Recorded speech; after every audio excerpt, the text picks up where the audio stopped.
This is your Adventist News Update, a service of the South Bahamas Conference of Seventh-day Adventists. I'm Mangrove. Coming up in the news, Mangrove Key witnesses organization of Seventh-day Adventist Church on the island. Pioneer preachers deliver the word. Children take part in week-long activities to show love in their communities. And Jesus loves the terrorists? These stories and more on this week's Adventist News Update.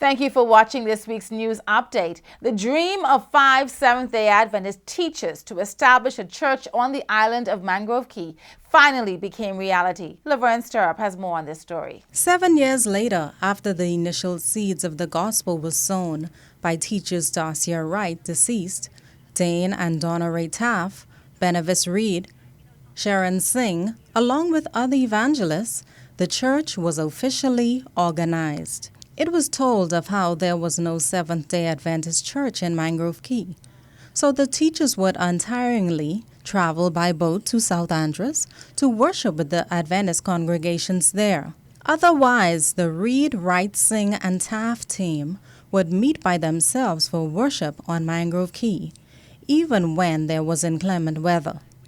And there they would invite members from the community to worship with them. Bible study seminars and discussions were held as the residents would question about the Sabbath and the health message. As a result, March 9, 2013 marked a historic occasion for the South Bahamas Conference of Seventh-day Adventists, as the branch Sabbath school in Andros was officially organized as the Mangrove Key Seventh-day Adventist Church. Pastor Peter Joseph, Executive Secretary of the South Bahamas Conference, assisted by Pastor Asher Dane Duncan, District Pastor, formed the nucleus of the church last weekend. In a message to the congregation from Revelation 1:11-13, Pastor Peter Joseph told the members that God is ever present with his church. Pastor Joseph highlighted the importance of giving sterling service regardless of the obstacles that might persist, because God is able to see us through, and that a reward is awaiting us at the end of it all. We thank God for how he has used the teachers in times past, and in recent times, Pastor Asher Dane Duncan, Evangelist Marva Farquharson, and Steve King, along with other pastors, master guides, and members of the South Bahamas Conference, to advance his kingdom. The Mangrove Key Seventh-day Adventist Church is the newest church in the South Bahamas and has a membership of 67 members. I'm Laverne Stirrup reporting for Adventist Television. March 6th to the 9th, 2013 was an exciting time for the members of the Agape Seventh-day Adventist Church as they hosted the first of a proposed annual event entitled Great Preachers of the Faith. The program featured 4 retired pastors who have made outstanding contributions to the growth and development of the Seventh-day Adventist movement in the Bahamas and other parts of the world. The members of the church received a tremendous spiritual blessing as they listened to the preaching of Pastors H.A. Roach, L.V. Macmillan, N.E. Scavala, and Jeremiah Duncombe. It is of paramount importance for new converts to the Seventh-day Adventist Church to have an idea of who our former leaders are, and it is also very, very important for us to constantly show love and appreciation to those who have gone before us in terms of individuals who have made outstanding contributions to the growth and development of the Seventh-day Adventist Church in the Bahamas. CDs and DVDs of the Great Preachers of the Faith Volume 1 will soon be available in the Adventist Book and Nutrition Center. Make sure you purchase a copy of these powerful messages. All proceeds will go towards the church building project for the Agape Seventh-day Adventist Church. We want to thank you for answering last week's His Story question, and we congratulate our winner, Joan Ramming, whose speedy texting fingers beat out everybody else. So remember, when the question is asked, the first person to text or email the answer will receive a prize. And please attach your name to the text so we can know who sent it. And now, here's the question for this week. The history question of the day is, in 1969, Maranatha Volunteers International had its start in the Bahamas on which of these islands? A. Exuma, B. Crooked Island, or C. Grand Bahama?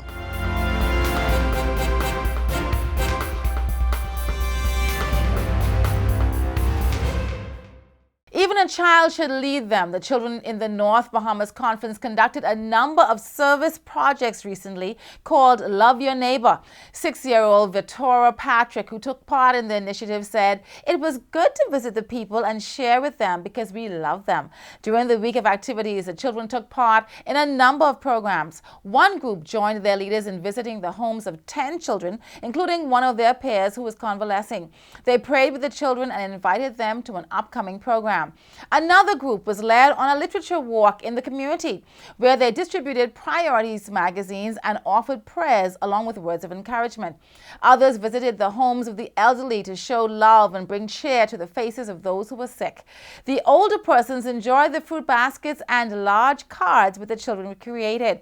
The week of activities was rejuvenating for the children and adults alike, as they shared songs, puppet shows, and read the Bible stories. According to Linda Patrick, North Bahamas Conference Children's Ministries Director, Service Project Week Love Your Neighbor helped the children who participated to demonstrate how they can love members of the community in tangible ways. We'll be right back after this break with more news updates. In John 15:5, Christ tells us that without Him we can do nothing. He also encourages us to obtain a relationship with Him, maintain that relationship, and allow Him to lead out in our lives. Before attending camp, my spiritual life was weak. I doubted God a lot. I didn't put trust in Him, and I felt like my spiritual life was at a standstill. After attending camp, I was able to gain more trust in God. I was able to have more faith in God. Through camp, my coordinators were very spiritual. They helped me a lot. My fellow campers, they were very enthusiastic about God, and the speakers were very powerful. It's so important to have a personal relationship with God. And last year at the camp meeting, I realized that even more. The devil attacks our minds on a daily basis. He causes us to think things that we're not supposed to. And so it's so important to have that prayer life with God and stay connected. This year, BYIC will host its 4th annual camp meeting under the theme, In Tune with God. And there are so many distractions that can get young people out of tune with God. This year, we want to encourage them to just stay focused on their spiritual life. BYIC had very small beginnings in 2010, but it's been a blessing not only to the persons who have attended, but also to the coordinators. If you're a person who's looking for a deeper relationship with Jesus Christ, then I would suggest you come to BYIC. It's a very profound and unique experience, and I guarantee you'll never leave the same. Join us at camp meeting, March 28th to April 1st, 2013. Our guest speakers will be Pastor Stephen Bohr of Secrets Unsealed Ministry, Elder Lance Wilbur, co-director of Toccoa Mission. For more information, call 565-9057 or 357-5501, or visit us on Facebook at Bahamas Youth Initiative for Christ. Camp Meeting 2013. In tune with God. Staying connected. See you there. Welcome back to News Update. Pastor Andrew Burrows, Stewardship Director for the Atlantic Caribbean Union Mission, conducted a stewardship seminar recently in the Cayman Islands. On Sabbath morning, Pastor Burrows presented a message entitled, The Stewardship of Nothing. He drew from the miracle of the widow who had a debt to pay and had nothing except a jar of oil. He emphasized that the God who created the earth from nothing is able to work miracles with what appears to be nothing.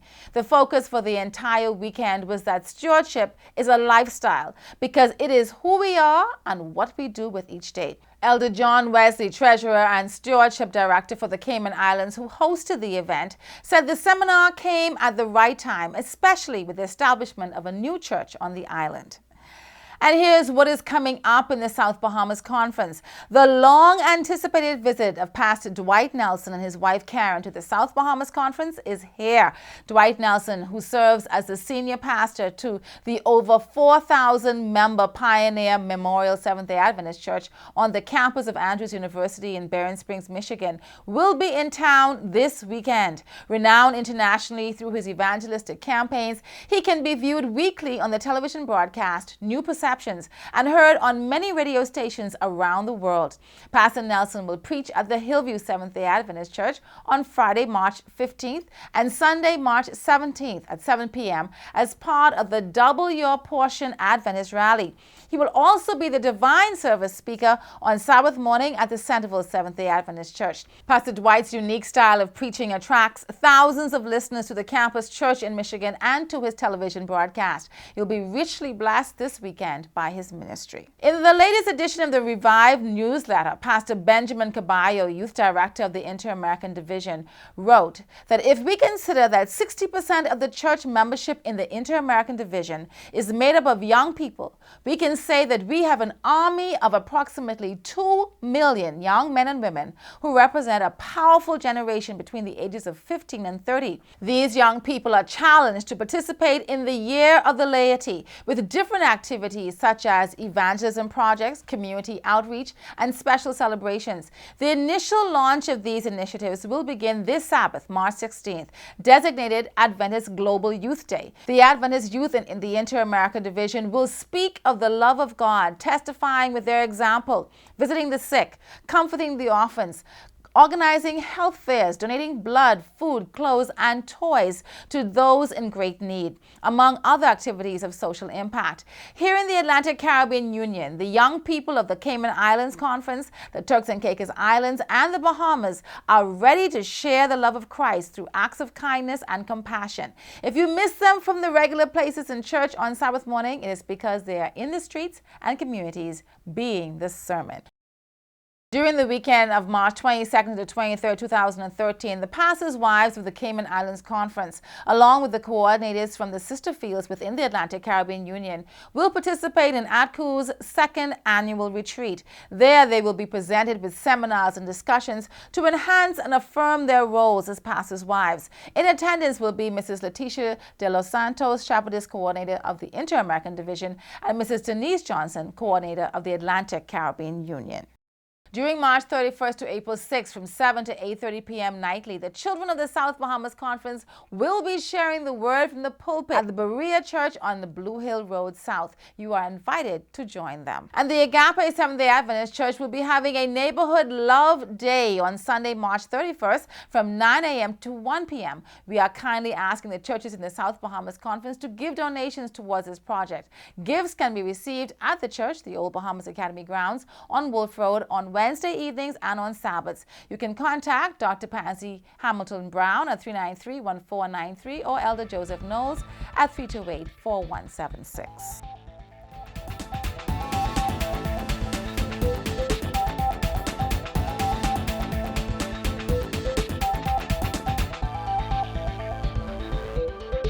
Here are 7 things you can start doing today to help prevent diabetes. 1. Eat breakfast. In one study, people who ate breakfast were 35 to 50% less likely to be overweight or have insulin resistance than breakfast skippers. Another study from the University of Toronto looked at people with pre-diabetes and found that high-fiber cereals made their cells listen better to insulin than lower fiber ones. 2. If you're depressed, get help. U.S. scientists from Stanford University think that depression itself alters body chemistry in profound ways that spell trouble for anyone at risk for diabetes. 3. Drop just a few pounds. Excess weight is the #1 reason adults and children are at higher risk for type 2 diabetes. 4. Aim for at least 7 servings of fruit and vegetables daily. Those who ate the most fruits and vegetables each week, typically 6 servings a day, had a 21% lower risk of developing diabetes over 11 years than did those who ate the least, typically only 2 servings a day. 5. Give up the sugar water. Start quenching your thirst with water. Experts are also finding that drinking even a single soft drink a day is associated with being overweight. 6. Turn off the television and go for a walk. Exercise helps protect against diabetes by transporting blood sugar into fuel-hungry muscle cells, making cells more sensitive to insulin. A Harvard study of 40,000 women found that 30 minutes a day of brisk walking plus a television limit of 10 hours per week cut diabetes risk by 43%. And 7. Eat less fast food. These foods are high in saturated and trans fats, which have been linked to diabetes. I'm Bridget Bastien, and this has been your health tip, courtesy of Adventist Television. And remember, God wants you to prosper and be in good health. And now we go to the Racket Focus Christian News magazine for news from around the world. It's one of the most dangerous places to travel in the world. Territory controlled by Colombia's Revolutionary Army, the FARC. But Russell is one man who has a heart for these violent rebels. He drops gospel materials from a light plane into their camps and villages. The danger in this isn't just getting shot at by the guerrillas. We can also get shot at by government fighter aircraft that are trying to stop drug runners and can mistake us for a drug runner. So if we fly too high, we're in the sights of the fighter planes. If we fly too low, we're in the sights of the guerrillas. American Christians have caught the vision and got busy constructing and donating 62,000 parachutes over several years, each carrying a message of hope. The correct answer to the history question of the day is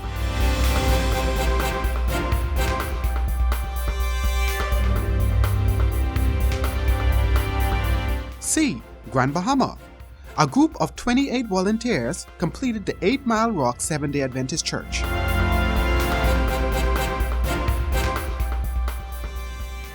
I don't know about you, but this time change seems to make the days go even faster. But this time means that the Sabbath feels even longer. So take some time and really enjoy the blessing that God has prepared just for you. On behalf of the production team of the Adventist Television, we want to say thank you for watching. Have a spirit-filled Sabbath and a wonderful week. Until next time, God bless. I'm Andrea Musgrove for News Update.